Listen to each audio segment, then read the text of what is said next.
이사야서 31장은 자신들의 유일한 방패요 피난처이신 하나님을 등지고 애굽에게 구원의 손길을 내밀었던 유다의 패악성을 고발한 앞장 내용을 반복 보완한 보충적 예언이라 하겠습니다. 본문의 배경이 되는 히스기야 왕 당시 유다 백성은 아수르로부터 침공 위협을 받고 있었습니다. 이때 그들은 이 위기를 극복하기 위해서 당장 눈으로 보기에 화려하고 막강한 군사력을 지닌 애굽에게 원조를 요청했습니다. 물론 애굽은 예로부터 뛰어난 마병과 전차로 유명했습니다. 하지만 하나님의 백성인 유다 백성이 의지해야 할 분은 하나님이시지 애굽이 아닙니다. 유다는 위기 상황 중에 마음이 흔들리거나 흥분하지 말고 조용히 지금까지 자신들을 지켜 보호해 주신 하나님께 눈을 돌려 그분을 바라보고 의지해야 옳았습니다. 그런데 그들은 급하다고 하나님은 생각지도 않고 애굽만 의지했던 것입니다. 애굽만 의지하면 살 줄 알았던 것입니다. 우리도 그런 경우가 많지 않습니까? 위기가 닥쳤을 때 하나님을 찾기보다 성전에 올라가서 내가 이 위기에 어떻게 이 하나님 앞에 문제를 맡기고 해결할 수 있을까? 이런 생각을 하기 전에 내가 이 위기에 누구를 만나야 되느냐, 누구에게 도움을 청해야 되느냐, 이런 것을 먼저 생각하지 않습니까? 이것은 정말 우리 믿는 사람들의 어리석고 우둔한 처사입니다. 오늘 우리는 이런 어리석은 삶을 살았던 유다 백성들의 모습을 보면서 우리의 신앙을 다시 한번 좀 살펴보고 회개할 것을 회개해야 될 줄 믿습니다. 첫째, 세상 힘을 의지하는 것은 불신앙입니다. 하나님은 유다가 애굽과 동맹을 맺은 사실에 대해서 크게 분노하셨습니다. 그리고 그 일로 인해서 유다가 심판을 받을 것이라고 경고하셨습니다.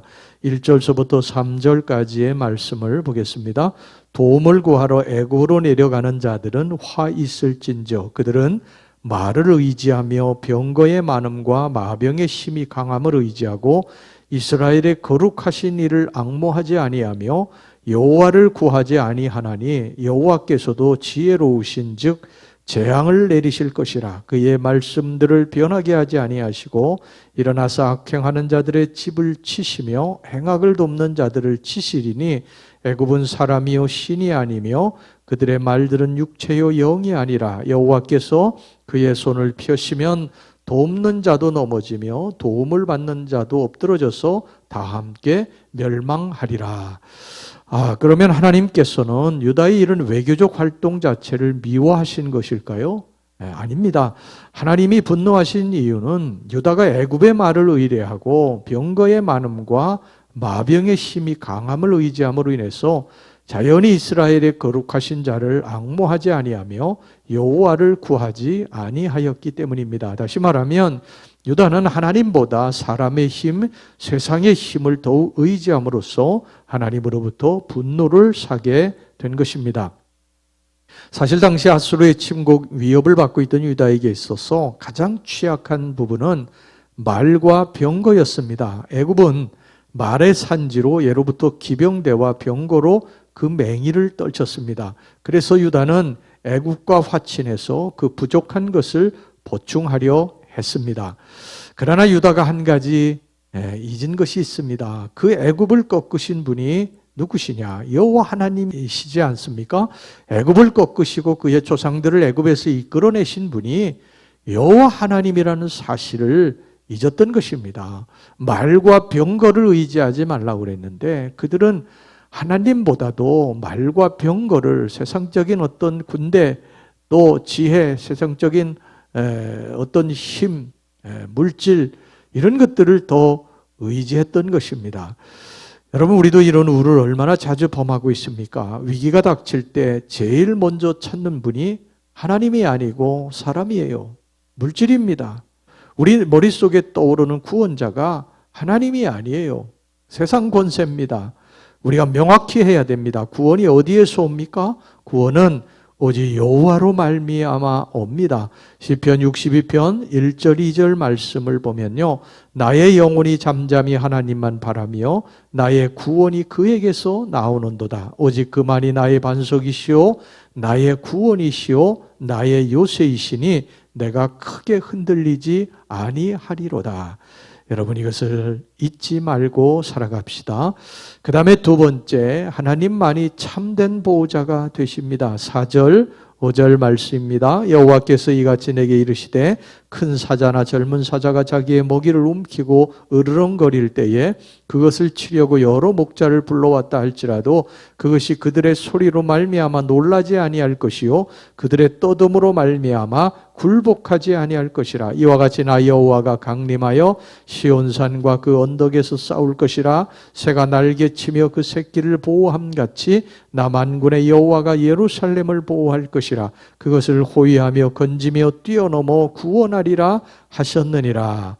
하나님은 세상을 자기 보호를 삼는 유다의 어리석음을 깨우치기 위해서 당신 자신을 사자와 새로 비유하셨습니다. 하나님은 이 비유를 통해서 아수르의 공격으로 인해 죽을 위기에 처한 예루살렘을 구원하실 것이라는 사실을 아주 분명히 선언하셨습니다. 당시 가나안 땅에서는 간혹 요단 계곡에 거하는 사자가 굶주린 나머지 자기 구역을 벗어나 고원지대로 올라와 양떼를 습격하는 경우가 있었다고 합니다. 이때 목자들은 힘을 다해 고함을 지르며 사자를 쫓아내려고 하지만 굶주린 사자는 그런 고함에 결코 놀라지 않고 먹잇감을 취하여 유유히 사라져 갔다고 합니다.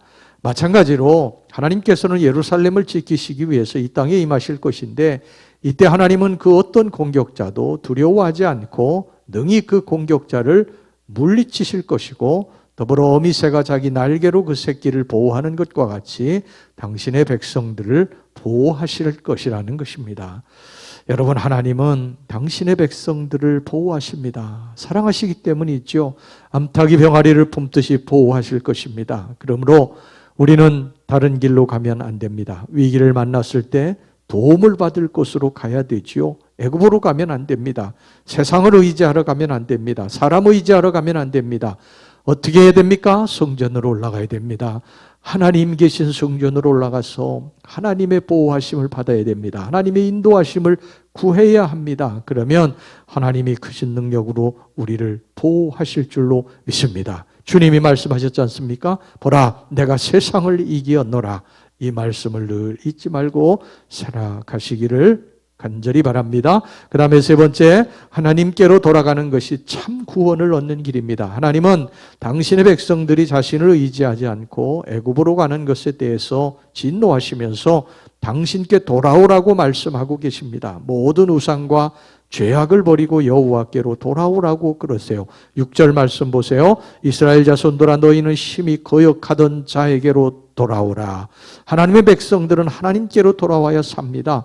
지금까지 의지하고 섬기고 살던 모든 우상과 죄악들을 완전히 던져버려야 됩니다. 7절 말씀, 너희가 자기 손으로 만들어 범죄하는 우상, 그 무상을 그날에는 각 사람이 던져버릴 것이며 하나님 앞에 지난 허물과 죄악을 모두 내어놓고 철저히 참회하고 그 모든 죄악에서 완전히 벗어나야 합니다. 마치 사도 바울이 에베소 전도 당시에 회개한 그곳 주민들이 값비싼 마술책을 다 불살라 버린 것처럼 말입니다.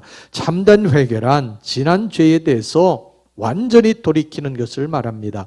후회와 회개는 바로 그 차이예요. 후회는 잠깐 감정의 동요이고 회개는 완전히 돌아서는 것입니다. 돌이키는 거예요. 우리가 지금까지 살아오면서 이것이 하나님의 징계구나, 내가 잘못 살아왔구나, 이게 생각되시는 분이 계시면요, 거기서 머뭇거리면 안 됩니다.